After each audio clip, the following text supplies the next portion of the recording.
अब बुक का एग्जाम्पल 1.8 देख लेते हैं।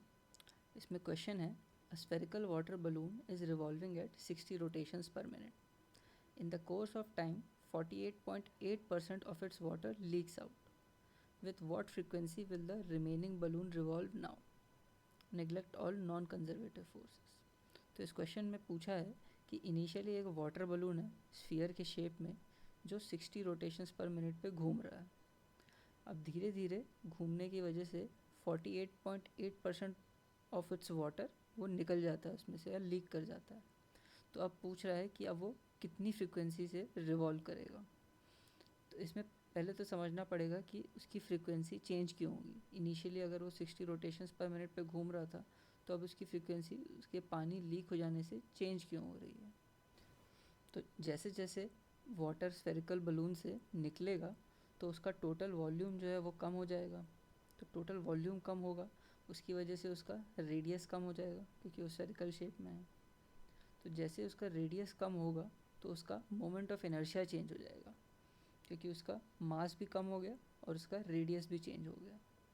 तो अगर हम कंजर्वेशन ऑफ एंगुलर मोमेंटम लगाएं तो जब मोमेंट ऑफ इनर्शिया चेंज हो जाएगा तो उसका एंगुलर वेलोसिटी भी चेंज हो जाएगी क्योंकि आई इंटू ओमेगा कॉन्स्टेंट रहेगा। एंगुलर मोमेंटम हमेशा कंजर्व्ड रहेगा क्योंकि उस पर कोई एक्सटर्नल फोर्स नहीं लग रही है, वो अपने घूमते घूमते उसके अंदर से पानी निकल जा रहा है। तो जैसे उसका मोमेंट ऑफ इनर्शिया चेंज हो रहा है तो उसका एंगुलर वेलोसिटी भी चेंज होगा और इसी कारण से उसका फ्रीक्वेंसी भी चेंज हो जाएगी। तो अब हमें कैलकुलेट करना पड़ेगा कि उसका नया मोमेंट ऑफ इनर्शिया क्या है और उसकी वजह से उसकी फ्रीक्वेंसी कैसे चेंज हो रही है। तो हमें गिवन है उसकी इनिशियल फ्रीक्वेंसी जिसको हम लोग लिख लेते हैं n1, तो वो हो जाएगा 60 रोटेशंस पर मिनट, या हम इसे लिख सकते हैं 60/60 सेकेंड्स इन 1 मिनट। तो हो जाएगा ये 60/60 रोटेशंस पर सेकेंड या 1 रोटेशंस पर सेकेंड, या इसको हम लोग हर्ट्स भी लिख सकते हैं। तो वो 1 सेकेंड में 1 रोटेशन कर रहा है। तो ये हमारी इनिशियल फ्रीक्वेंसी है। अब हमें और दिया हुआ है कि उसका मास का 48.8% निकल जाता है। तो अगर हम माने कि इसका इनिशियल मास m1 है और फाइनली मास m2 है तो m2 हो जाएगा m1 माइनस 48.8% ऑफ m1, कि अगर m1 में से उसका 48.8% निकल गया तो उतना हो जाएगा m2। तो ये हो जाएगा 51.2/100 इंटू m1। अब अगर एक स्फेरिकल वाटर बलून या कोई भी एक स्फेरिकल ऑब्जेक्ट का मास देखें तो वो होता है m is equal to 4/3 pi r cube, जो उसका वॉल्यूम है, इंटू रो। तो यहाँ से हम देख सकते हैं कि मास डायरेक्टली प्रोपोर्शनल है क्यूब ऑफ रेडियस के।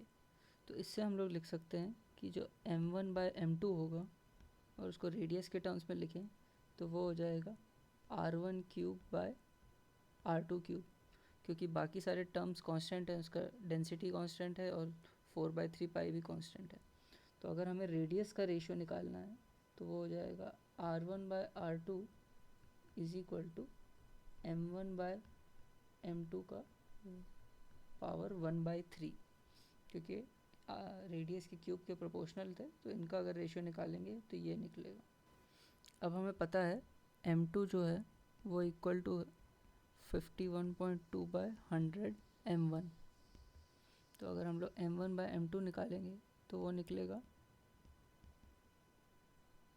100/51.2, या इसको हम लोग लिख सकते हैं 1000/512।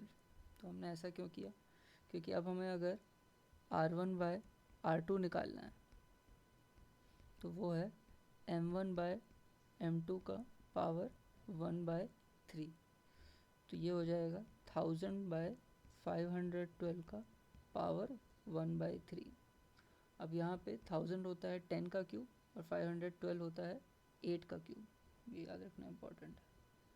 10³ / 8³ की पावर 1/3, तो ये डायरेक्टली हो जाएगा 10/8, या हम लोग इसे लिख सकते हैं सिंप्लीफाई करके 5/4।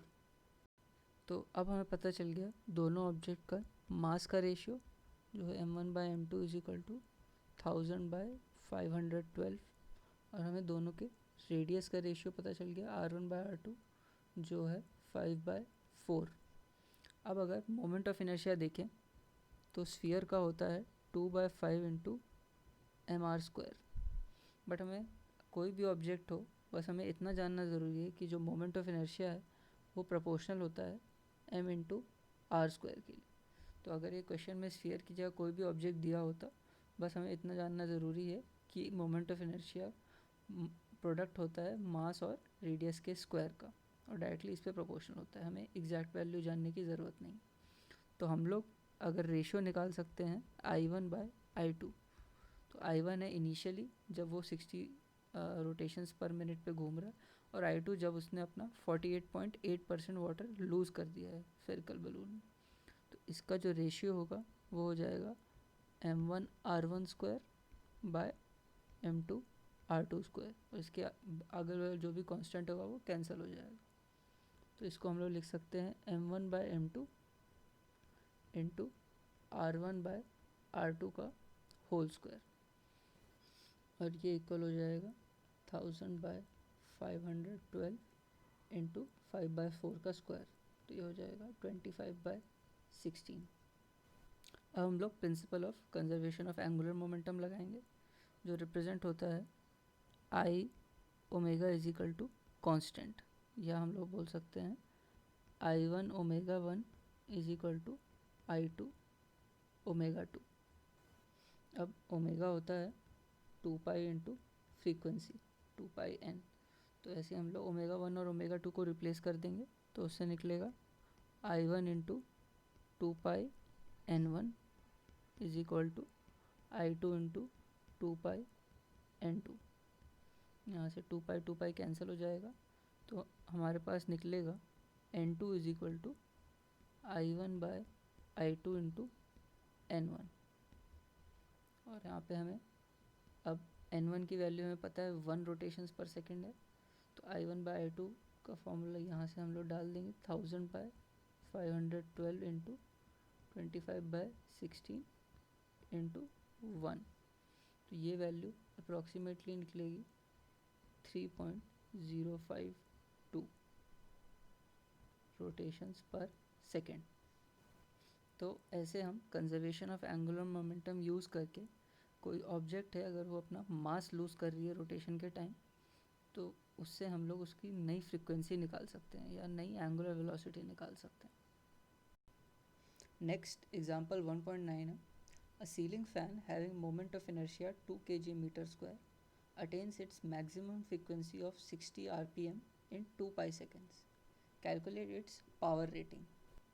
तो इसमें पूछा है कि एक सीलिंग फ़ैन जिसका मोमेंट ऑफ इनर्शिया 2 kg/m² है, उसको अपनी maximum speed 60 rotations per minute पहुंचने में 2 पाई सेकेंड्स लगते हैं। हमें उसकी पावर रेटिंग निकालनी है।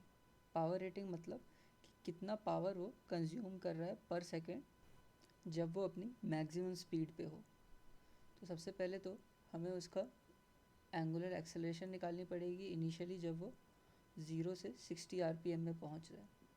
तो इनिशियली उसका ओमेगा नॉट है 0 और फाइनली उसका ओमेगा फाइनल है 60 रोटेशंस पर मिनट के हिसाब से हमारा ओमेगा एफ हो जाएगा 2 इंटू एन। एन है उसकी फ्रीक्वेंसी इन रोटेशंस पर सेकेंड, तो 60 rpm का मतलब हो जाएगा 2 इंटू